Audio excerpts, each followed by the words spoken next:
دی economist کو ایک عمران خان کا لیٹر جاتا ہے، وہ چھپتا ہے، کھلبلی مچ جاتی ہے۔ نگران جو سیٹ اپ ہے وہ مرتضیٰ سولنگی صاحب آ کے کہتے ہیں کہ جی یہ بڑا غلط کیا ہے انہوں نے۔ اس آرٹیکل کو کسی نے نہیں بھی پڑھنا تھا نا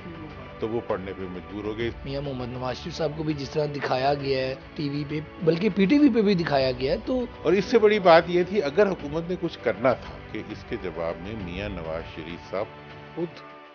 ایک آرٹیکل لکھے۔ تب یہ بتائیے گا کہ پچھلے کئی دنوں سے دی اکانومسٹ کو ایک عمران خان کا لیٹر جاتا ہے، وہ چھپتا ہے، اس کے بعد کھلبلی مچ جاتی ہے۔ نگران جو سیٹ اپ ہے وہ مرتضیٰ سولنگی صاحب آ کے کہتے ہیں کہ جی یہ بڑا غلط کیا ہے انہوں نے۔ آپ بتائیں یہ جیل میں سے لیٹر کیسے چلے جاتے ہیں، ہو جاتا ہے، یہ نارمل معاملہ تھا یا اس پہ اتنا شور بنتا ہے، یہ کیا حقیقت کیا ہے؟ لیکن میں نے وہ آرٹیکل جب پڑھا تو 2-3 حقائق میرے سامنے آئے۔ ایک تو بات یہ تھی کہ اس میں کوئی نئی بات نہیں تھی، مطلب پچھلے 1.5 سالوں کے اگر خان صاحب کے بیانات کا ایک جسٹ کہہ لیں تو وہ تھا، اس کے لیے وہ اندر سے گیا یا باہر سے گیا تھا انہی کا، اور وہ لیکن اس مضمون میں جو نئی بات تھی وہ یہ تھی کہ اس کے اوپر حکومت پاکستان نے اپنا اعتراض پیش کر دیا، جس کے بعد اگر اس آرٹیکل کو کسی نے نہیں بھی پڑھنا تھا نا تو وہ پڑھنے پہ مجبور ہو گئے۔ اس لیے میں سمجھتا ہوں کہ حکومت نے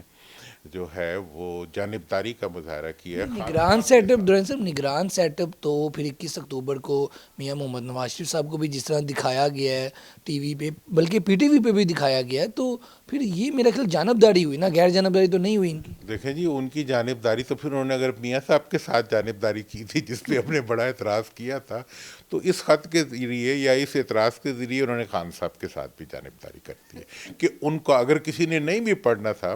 تو اب وہ اس کو ضرور پڑھے گا۔ دوسری بات یہ ہے کہ اگر اس اعتراض کو مان لیا جائے تو پھر تو پاکستان کے جتنے سابق وزرائے اعظم ہیں نا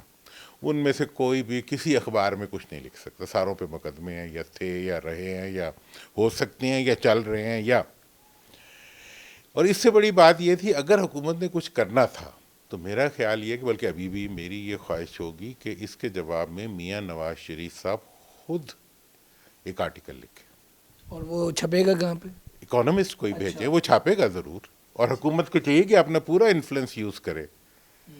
کہ جیسے ایئرپورٹ پہ اگر ان کا انگوٹھا لگ سکتا ہے تو ان کا آرٹیکل کیوں نہیں چھپ سکتا، ان کے آرٹیکل کو بھی چھپوایا جائے۔ لکھنے کا وہ فیصلہ کر لیں، خود لکھیں یا کسی سے لکھوا لیں۔